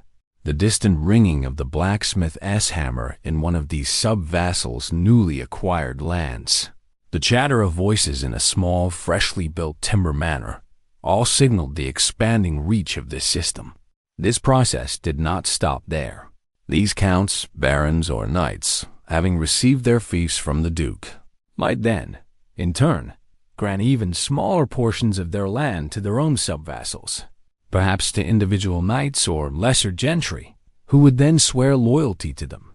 This chain of grants and obligations could extend several layers deep, creating a complex hierarchy of lords and tenants. A king might be at the apex, but his direct authority often extended only to his immediate great vassals. The loyalty and service of the smaller, local lords was mediated through their immediate superiors. The murmur of whispered oaths, the rustle of newly drafted charters, the clinking of coins exchanged for a relief payment, all these small actions contributed to the ever-expanding web of this system. This meant that a single knight, perhaps holding a modest fief consisting of a village and its surrounding fields, might be the vassal of a baron, who was the vassal of a count, who was the vassal of a duke, who was finally the direct vassal of the king. Each link in this chain was bound by oaths and obligations, but the primary loyalty of the knight was to his immediate lord, the baron, from whom he received his land and protection. This created a potential for conflicting loyalties, a source of both strength and instability within the feudal system. The concept of liege homage emerged as an attempt to address this very issue of conflicting loyalties. If a vassal held fiefs from multiple lords, he could, in theory, owe military service to more than one of them. What happened if two of his lords went to war with each other? To resolve this, the practice of liege homage developed. When a vassal swore liege homage to a particular lord, it meant that this was his primary paramount loyalty, superseding all other feudal obligations. If he held other fiefs from other lords, his service to those lords would be secondary to his liege lord. Imagine a solemn gathering, the vassal kneeling before his most important lord, the words, "I swear liege homage to you above all others," echoing in the quiet hall, the weight of that singular promise hanging in the air. This was a crucial distinction, attempting to bring some clarity to the often tangled web of allegiances. This complex hierarchy of lords and tenants, extending from the king downwards, created a fragmented but interconnected governance structure. The king relied on his great vassals, who relied on their sub-vassals, and so on, to administer justice, raise troops, and collect dues across the realm. It was a decentralized system of governance, a pragmatic response to the challenges of ruling vast territories with limited central resources. The clatter of hoofbeats as a local lord rode through his domain, the shouts of his reeves collecting rents, the hushed discussions in his local court, all were part of this devolved administration. However, this very complexity also led to inherent tensions and potential for conflict. Overlapping jurisdictions were common. A lord might have judicial authority over certain lands, but military obligations to another. Borders between fiefs and even between kingdoms were often ill-defined and constantly contested, leading to endless disputes. The absence of clear, universally accepted legal definitions for every feudal relationship meant that customary practice often trumped formal rules, and personal power could easily override theoretical obligations. The smell of conflict, of simmering resentment, was always present beneath the surface of this intricate tapestry. Within this human tapestry of power, there was another thread, one woven with spiritual significance and immense influence: the Church. The sanctifying hand of the Church played an absolutely integral role in feudal relations, not merely as a spiritual guide, but as a powerful landholder, a political player, and a moral arbiter. Its presence permeated every aspect of medieval life, from the highest king to the humblest peasant. The Church itself was a massive landholder, arguably the largest single landholder in medieval Europe. Monasteries, abbeys, bishoprics, and cathedrals all possessed vast estates, often accumulated over centuries through donations from pious nobles seeking salvation or simply the spiritual benefits of associating with the Church. These church lands, like secular fiefs, needed to be managed, defended, and to produce income. Consequently, many bishops and abbots found themselves in the position of feudal lords, controlling large territories and numerous vassals. The solemn chant of monks in a monastery, the smell of beeswax and incense in a cathedral, the quiet industry of a monastic farm, all were expressions of the Church as deep material presence. These ecclesiastics, holding their lands as fiefs from kings or powerful dukes, were therefore also vassals. They owed military and political service, just like their secular counterparts. A bishop, though a man of God, might be obligated to raise and lead a contingent of knights to battle for his lord. An abbot might be expected to provide financial aid or counsel to the king. This created a fascinating tension between their spiritual duties and their temporal obligations. often leading to conflicts between church and state. The sight of a bishop, clad in mail over his robes, leading his men into battle, was not an uncommon one in the early medieval period, though the church increasingly sought to curb such direct military involvement for its clergy. The church's role in legitimizing feudal oaths and enforcing moral conduct was also profound. As we discussed earlier, the oath of fealty was often sworn on holy relics or Bibles, imbuing it with immense religious significance. Breaking such an oath was not just a legal transgression, but a mortal sin, risking eternal damnation. The Church consistently preached the sanctity of oaths and the divine sanction for the feudal order. It taught that society was naturally ordered into three estates: those who pray, those who fight, and those who work, with each having a sacred duty to the others. This provided a powerful moral and theological framework that underpinned the entire feudal system, giving it a divine legitimacy it might otherwise have lacked. The solemn tolling of church bells, marking the hours and days, was a constant reminder of this divine order. The church also provided a spiritual framework that underpinned the feudal order by offering concepts of peace and justice that transcended purely local, customary law. While feudal courts were often brutal and inconsistent, the church promoted ideas of the peace of God and the truce of God, attempting to limit violence, particularly against non-combatants and on holy days. It also provided a system of ecclesiastical courts that dealt with matters of faith, marriage, and moral conduct, offering an alternative and sometimes more rational form of justice. The cool, still air inside a cathedral, the murmur of confessions, the gentle light filtering through stained glass offered a sanctuary, both spiritual and sometimes legal. Thus, the sanctifying hand of the church was not merely an optional addition to the feudal system. It was an integral part of its functioning. It provided land and resources, military and political support through its ecclesiastic vassals, a crucial moral and theological legitimacy for the oaths and hierarchy, and a spiritual framework for justice and peace. The cross and the sword, though sometimes in conflict, were deeply intertwined in the medieval world, each supporting and shaping the other in the complex dance of power that was feudalism.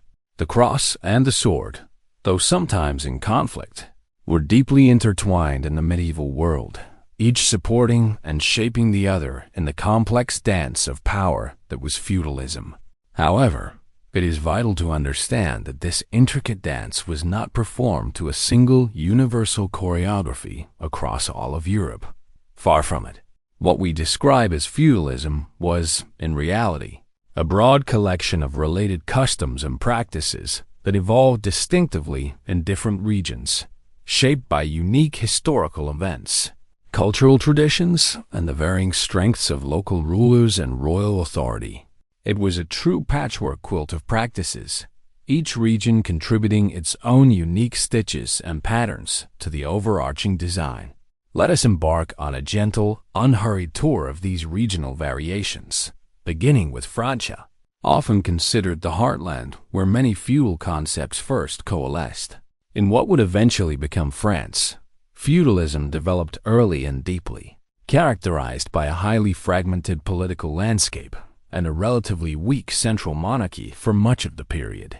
The decay of Carolingian authority in the 9th and 10th centuries left a power vacuum that was eagerly filled by powerful regional magnates, the counts and dukes of Normandy, Anjou, Flanders, Aquitaine, and others. These great lords often exercised near-sovereign power within their own territories, building formidable castles, minting their own coins, and raising their own armies, sometimes even waging war against each other or against the king himself. The vast green fields of Normandy, the intricate river networks of Aquitaine, the bustling markets of Flanders. Each region developed its own distinct legal and customary practices, reflecting the immense power of its local rulers. The French kings, particularly the early Capetians, held relatively small personal domains, often centered around Paris and Orleans. Their power was initially more symbolic and spiritual, been truly effective over the wider realm. They relied heavily on the oaths and military support of their great vassals, who often controlled far more land and resources than the king himself. The relationship between the French king and his powerful dukes was therefore often one of delicate negotiation, punctuated by moments of open conflict rather than straightforward command. The whispers of political intrigue, the heavy rustle of treaties being drawn up, the distant sound of a siege engine being assembled for a rebellious vassalless castle, these characterized the struggles of the early French monarchy. The smell of the Parisian streets, a mixture of wood smoke, refuse, and distant cooking, would be a world apart from the salt spray of a Norman port or the rich farmlands of Champagne. Now, let us cross the narrow English Channel and observe the development of feudalism in England. Here, the story takes a rather different turn, largely due to the pivotal event of the Norman conquest in 1066, when William the Conqueror, Duke of Normandy, successfully invaded England and seized the crown. He imposed a more centralized and top-down form of feudalism than existed in Francia. The distinct smell of brine from the Channel, the chilling dampness of the English air, would have greeted his invading forces. William declared all land in England to be his by right of conquest, and then systematically granted it out to his most loyal followers as fiefs. However, he was careful to ensure that no single vassal received an overly large, consolidated block of land that could serve as an independent power base. Instead, his vassals received scattered holdings across different counties, making it more difficult for any one lord to challenge royal authority. Moreover, at the famous Oath of Salisbury in 1086, William compelled all his major tenants-in-chief, and even their sub-vassals, to swear direct fealty to him as king, overriding their immediate loyalties to their own lords.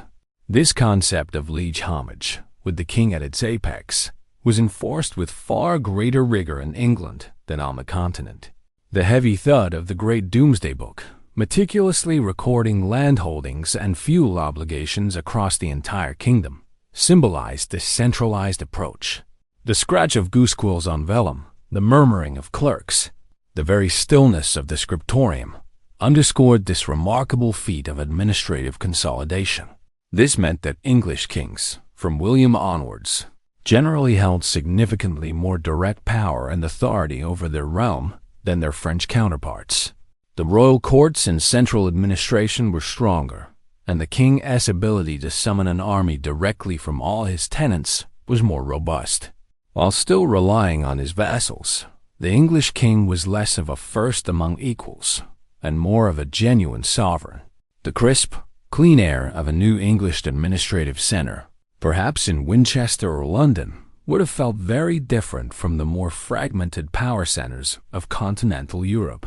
Turning eastward, we encounter the vast and complex entity of the Holy Roman Empire, a sprawling collection of territories in Central Europe that encompassed much of modern Germany, Italy, and parts of neighboring lands. Feudalism here was characterized by a particularly powerful and independent aristocracy, and a long, often tumultuous struggle between the emperors and the papacy, as well as with their own powerful princes. The crisp mountain air of the Alps, the dense forests of Germania, the sun-drenched plains of Lombardy, the sheer geographical and cultural diversity of the empire ensured that feudal practices varied widely. The Holy Roman emperors, unlike the English kings, struggled to assert consistent, centralized authority over their powerful dukes and counts. These princes often held immense hereditary territories and wielded considerable independent power, often acting as sovereigns in their own right, choosing their own policies, and even maintaining their own foreign relations. The emperor's authority was often more a matter of prestige and moral suasion than actual political control. The loud, boisterous discussions in an imperial diet, the clinking of tankards filled with ale, the negotiations between powerful princes, these were the sounds of imperial politics. Furthermore, the investiture controversy of the 11th and 12th centuries, a bitter struggle between the emperors and the popes over the right to appoint bishops and other ecclesiastical officials, significantly weakened imperial authority and further empowered the German princes. Ecclesiastical lands, which formed a substantial portion of the empire's wealth, often became effectively hereditary fiefs in the hands of noble families, further decentralizing power. The heavy, ornate vestments of the bishops, the rich smell of incense, the solemn pronouncements from the Vatican, all played into the complex political drama of the Holy Roman Empire. Even in other parts of Europe, such as Italy and Spain, feudalism took on unique characteristics. In Italy, the strong tradition of independent city-states, with their vibrant commercial economies, meant that feudal relationships were often intertwined with urban mercantile power. In Spain, the long centuries of the Reconquista, the Christian reconquest of the Iberian Peninsula from Muslim rule, shaped a martial form of feudalism where military service against the Moors was paramount, and newly conquered lands were often granted as vast, semi-independent fiefs to powerful warrior lords. The clash of Christian and Muslim armies, the sounds of siege warfare against fortified cities, the shimmering heat of the southern sun, all influenced the development of feudalism in these lands. This journey through regional variations underscores a crucial point. Feudalism was not a monolithic system. It was a flexible, adaptable framework that manifested in different forms, always in response to local conditions and historical circumstances. The common thread was the reciprocal exchange of land for service and protection, but the specific terms, the relative power of the king versus his vassals, and the institutional structures varied considerably. This fluidity, this organic adaptation, was both a strength and a weakness of the feudal system, allowing it to take root in diverse landscapes, but also ensuring its inherent instability and eventual transformation. Having explored the intricate mechanics of feudalism and its diverse manifestations, we can now return to our central question. Why did medieval kings protect their vassals? The answer, as we have seen, lies not in sentiment, but in a carefully calculated strategic calculus, a cold, hard assessment of what protection truly gained the crown in a deeply challenging world. Foremost among these gains was a reliable, though not always perfectly obedient, military force. In an era with outstanding professional armies funded by a central state, the feudal levy was the king's primary means of raising troops. By granting fiefs and offering protection, the king secured the military service of his vassals, who in turn brought their own contingents of knights and armed men. The heavy thud of marching feet, the metallic glint of 1,000 mail shirts, the disciplined formation of lances, these were the tangible results of the king's protection. This decentralized military system, while often difficult to mobilize and control, was nevertheless indispensable for defending the realm against invaders, suppressing rebellions, and projecting royal power. Without the martial contributions of his vassals, the king would be utterly defenseless, a monarch without an army, his crown a hollow symbol. Secondly, the king gained a decentralized administrative network to govern disparate lands. As we have extensively discussed, the Roman administrative machinery had largely vanished. Kings lacked the bureaucracy and the communications infrastructure to govern every corner of their realms directly. By granting fiefs and expecting counsel and local administration from their vassals, kings effectively delegated the day-to-day governance of vast territories. The vassals, in exchange for their lands, administered justice, collected local dues, maintained roads and bridges, and kept the peace within their own domains. This was a pragmatic solution to an immense administrative challenge. The rustle of local court documents, the clatter of carts on local roads, the shouts of local bailiffs collecting rents. These were the unseen acts of governance performed by the vassals on the king's behalf. The king ruled through his vassals, relying on their localized authority to maintain order and extract resources from a fragmented landscape. Thirdly, and critically for any ruler, the king secured a source of revenue through feudal aids and incidents. While direct taxation was limited and difficult to enforce, The feudal system provided the king with specific customary financial contributions. The payments for the ransom of his person, the knighting of his eldest son, and the marriage of his eldest daughter, though infrequent, represented significant injections of wealth into the royal treasury. The reliefs paid upon the inheritance of a fief and the profits derived from wardship and marriage rights also provided valuable, if unpredictable, income. The clink of silver coins being counted, the scratch of a scribe's pen tallying up payments, the rustle of a new charter of investiture. These were the sounds and sights of royal income. These aids, though not always sufficient for ambitious projects, were crucial for maintaining the royal household, funding occasional military campaigns beyond the feudal levy, and maintaining the king's prestige. Finally, and perhaps most profoundly, the king gained legitimacy and stability for the royal dynasty by accepting the homage and fealty of his vassals, and by being seen as the ultimate source of their lands and titles. The king solidified his position at the apex of the feudal pyramid. The ceremonial acts of homage and fealty publicly affirmed his suzerainty, establishing a clear hierarchy that placed him above all others. The church's sacral anointing further reinforced this legitimacy, presenting the king as God's chosen representative on earth.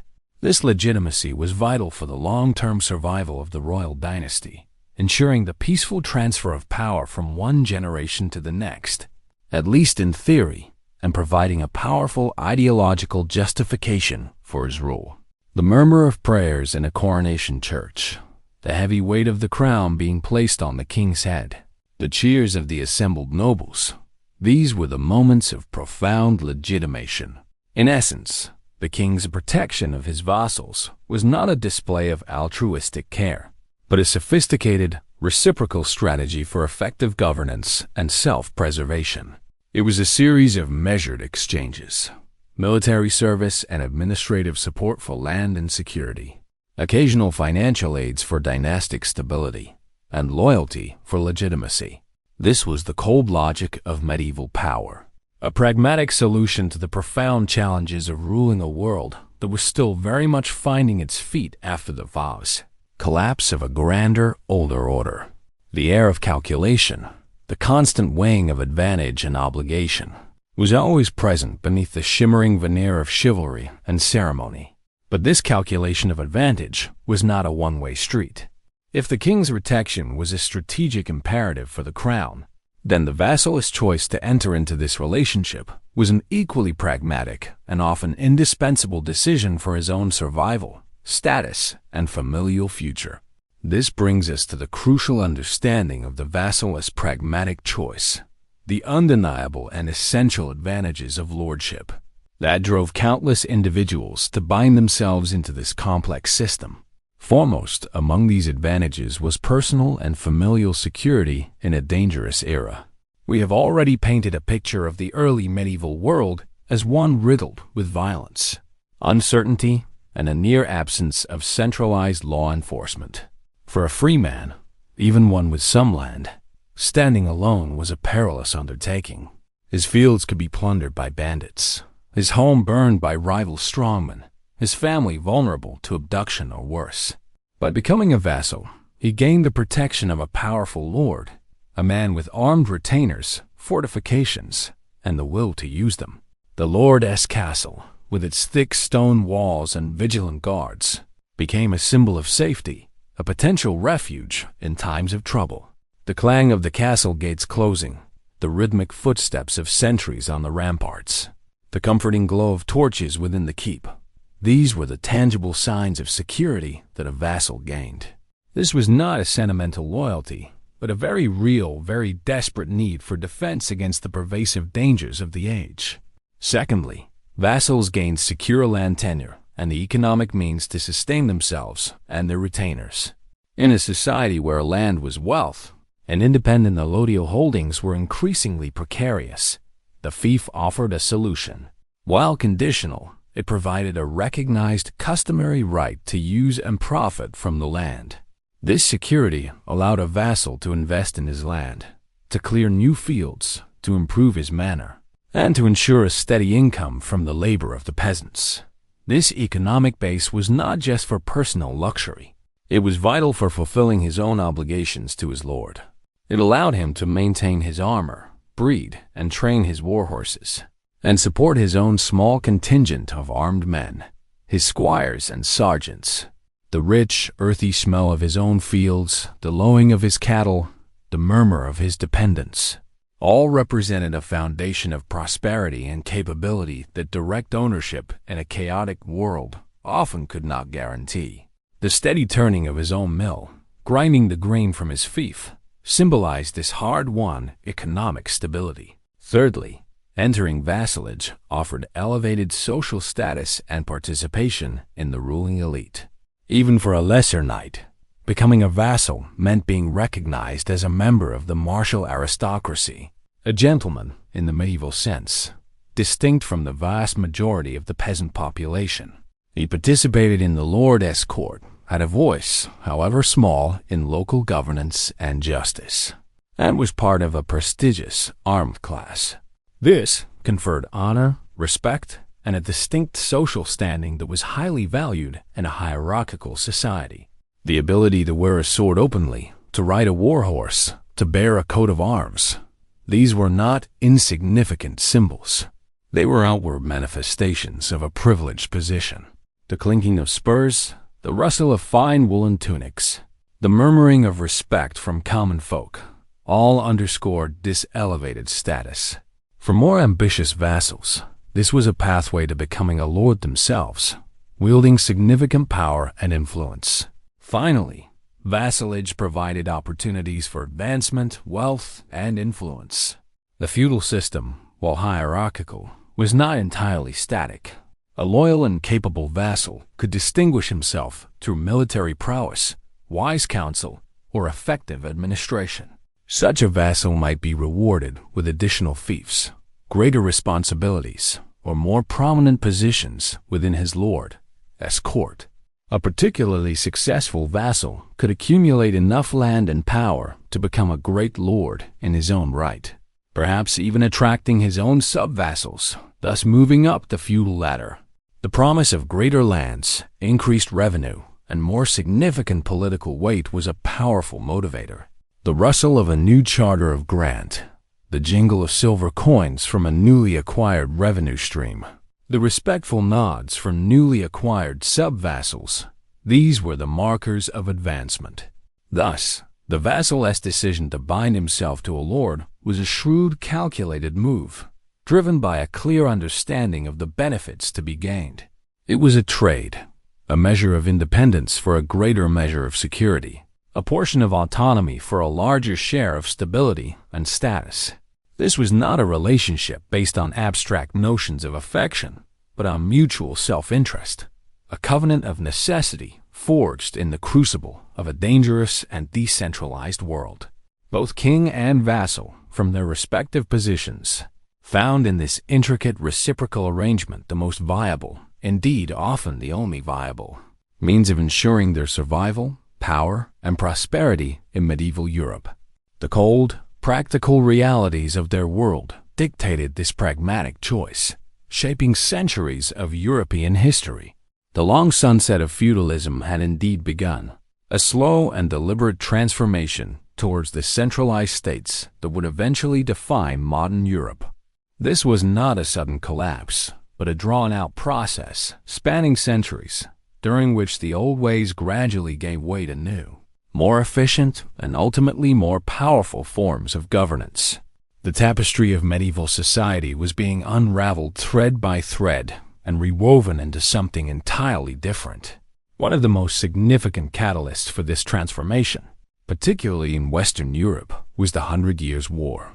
This prolonged conflict, which stretched intermittently from the mid-14th to the mid-15th centuries, primarily between the kingdoms of England and France, served as a crucible for fundamental changes in military organization and royal power. Imagine the vast, muddy battlefields, the thunder of arrows, the clash of steel, the shouts of men, and the cries of the wounded, enduring year after year, generation after generation. The smell of blood, fear, and damp earth would have been pervasive. The 100 Years' War demonstrated in brutally practical terms the increasing inadequacy of the traditional feudal levy. While feudal knights were individually formidable, their service was often limited in duration, their loyalties divided, and their tactics sometimes inflexible. Kings, desperate for consistent, effective fighting forces, found themselves increasingly reliant on professional soldiers. English longbowmen, highly trained and disciplined, proved devastatingly effective against French heavy cavalry, demonstrating that massed infantry, properly equipped and led, could overcome the traditional mounted knight. French kings, witnessing these successes, began to reorganize their own armies, moving away from purely feudal summonses towards more permanent paid forces. The twang of a longbow string, the hiss of arrows cutting through the air, the heavy thud as they struck armor, these were the sounds of a changing battlefield. This shift meant that kings needed more money, more consistently, than the feudal aids and incidents could provide. The constant demands of war spurred the development of more efficient systems of taxation, levied directly by the crown across the entire kingdom, rather than relying on the ad hoc contributions of vassals. This marked a profound increase in royal revenue and, consequently, royal independence from the military and financial whims of their great nobles. The scratch of a royal clerk's pen, recording new taxes, the slow counting of coins in a royal treasury, these were the markers of this evolving financial power.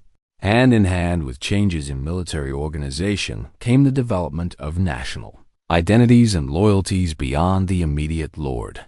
In the early feudal period, a man's primary loyalty was often to his village, his immediate lord, or his region.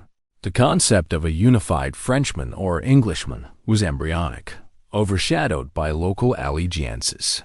However, centuries of warfare, particularly the 100 Years' War, began to forge a stronger sense of collective identity. Soldiers from different regions, fighting side by side under a royal banner, developed a shared sense of purpose and belonging to a larger entity, the kingdom, rather than just their duke or count. The roar of a royal army, shouting their king's name or their national battle cry, was a potent symbol of this emerging national consciousness. Propaganda, even in its nascent medieval forms, also played a role. Kings and their advisors actively promoted the idea of a unified realm, a shared heritage, and a common enemy, attempting to instill a loyalty to the crown that transcended local feudal ties.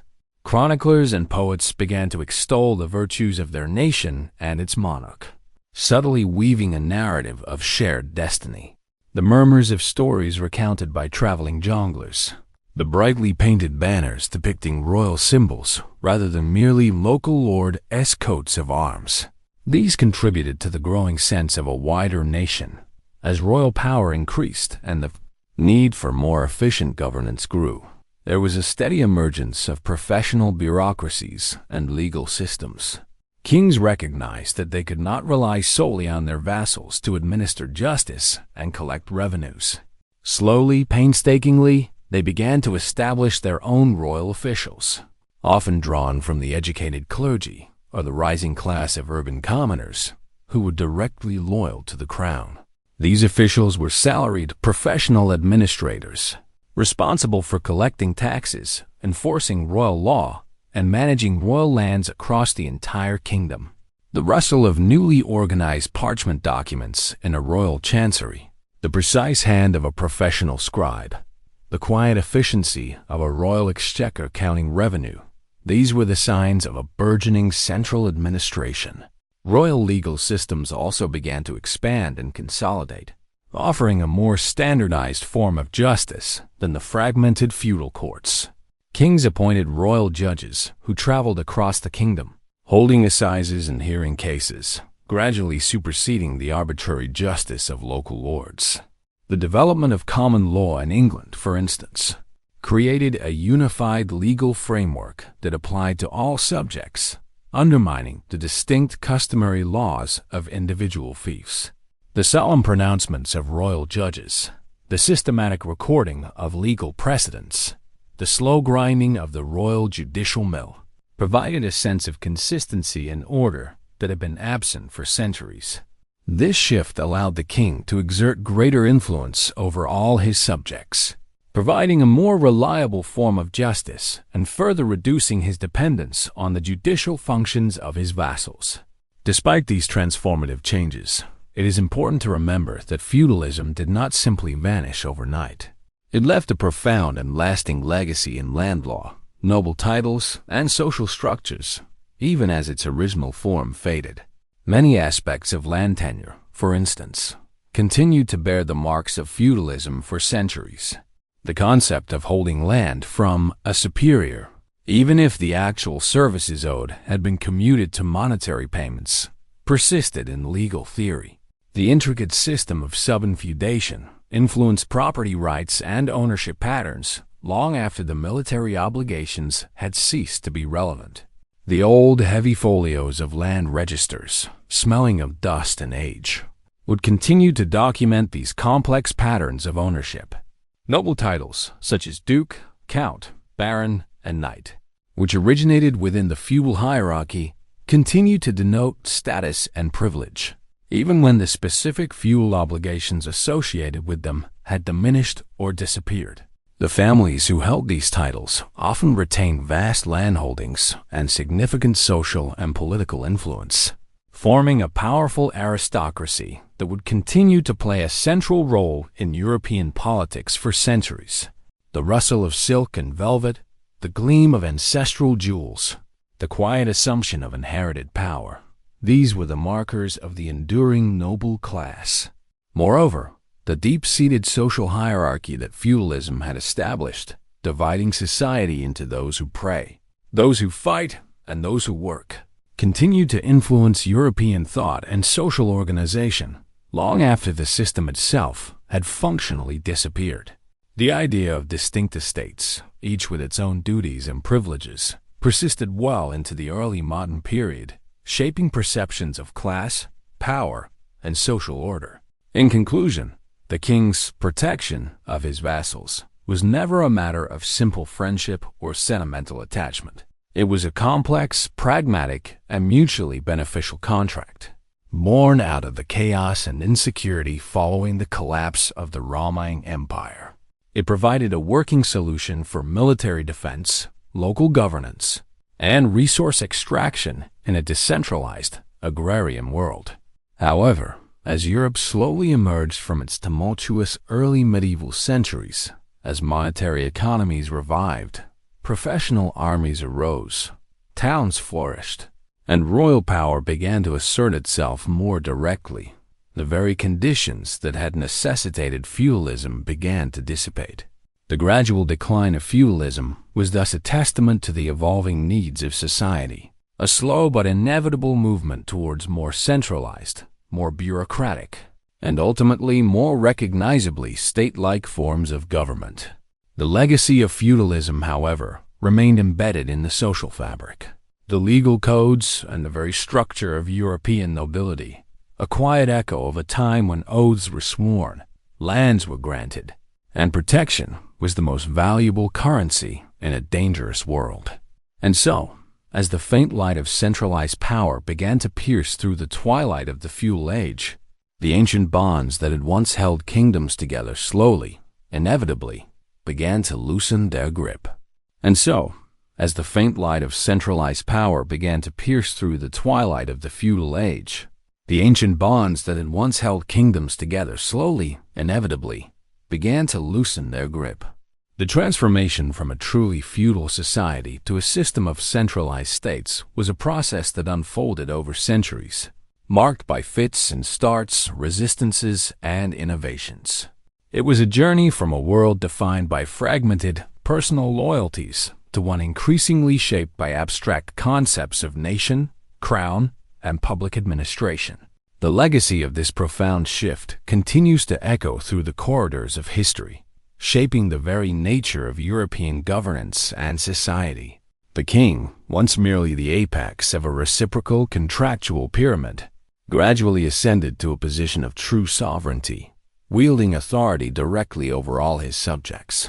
This did not happen without considerable struggle, as powerful nobles, accustomed to their traditional autonomies, often resisted the encroachment of royal power with armed force. The smoke from burning castles, the solemn pronouncements of royal edicts overriding local customs, the clatter of newly organized royal armies marching through territories once considered inviolable to all but the local lord. These were the physical and auditory markers of this ongoing struggle. The shift was fundamentally about efficiency and control. The localized justice of feudal courts, while functional for a time, eventually proved inadequate for an increasingly complex society that stretched beyond the manor and the duchy. Royal courts, with their more standardized laws and professional judges, began to offer a more consistent and predictable form of justice, appealing to those who sought redress beyond the personal whims or limited power of their immediate lords.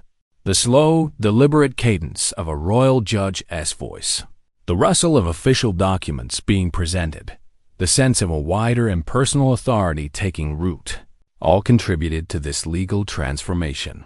Similarly, the decentralized nature of feudal military service, while effective for immediate defense, became cumbersome and less reliable for projecting power over long distances or engaging in prolonged, large-scale conflicts like the 100 Years' War. The new professional armies, paid directly by the crown, were loyal to the king alone, providing a military instrument that was far more responsive and effective for the ambitions of emerging states. The disciplined marching of pikemen, the thunder of nascent artillery pieces, the crisp commands given by officers loyal solely to the monarch, these were the sounds of a new kind of military power. The very landscape itself bore witness to these changes. Where once the dominant features might have been the isolated, fortified manor houses of individual knights, now massive royal castles, strategically placed to control key territories and transportation routes, became symbols of centralized power. Towns and cities, no longer mere extensions of a lord's agricultural domain, grew into vibrant centers of commerce, often receiving charters of liberty and privileges directly from the king, bypassing the intermediate feudal lords. The bustling markets, the intricate guild halls, the sturdy stone walls of independent towns, all bespoke a new economic and social order that increasingly sidestepped the traditional feudal relationships. Even the ancient titles of nobility, duke, count, baron, knight, while retaining their prestige and sometimes immense wealth, began to evolve. They became less about a direct personal exchange of land for service, and more about inherited status, honor, and often an integration into the king's wider court and national administration. Nobles might still hold vast estates, but their power was increasingly intertwined with, and ultimately subordinate to, the authority of the crown. The rustle of rich fabrics in a royal court, the murmured conversations of courtiers seeking the king's favor, the quiet shift from independent regional potentates to integral, albeit still powerful, components of a national elite. This was the trajectory of the aristocracy. So, when we consider why medieval kings protected their vassals, we find that the answer is a profound illustration of historical pragmatism. It was not a tale of simple friendship, but a narrative of calculated interdependence, born from necessity, evolving through adaptation, and eventually giving way to the very forces it helped to unleash. The protections offered were not acts of kindness, but essential components of a mutually beneficial contract that enabled both parties, and indeed the entire society, to navigate the profound challenges of a world in transition. This intricate dance of obligation, trust, and self-interest laid the groundwork for the modern state, leaving behind a legacy that, even in its quiet fading, continues to inform our understanding of power, loyalty, and governance.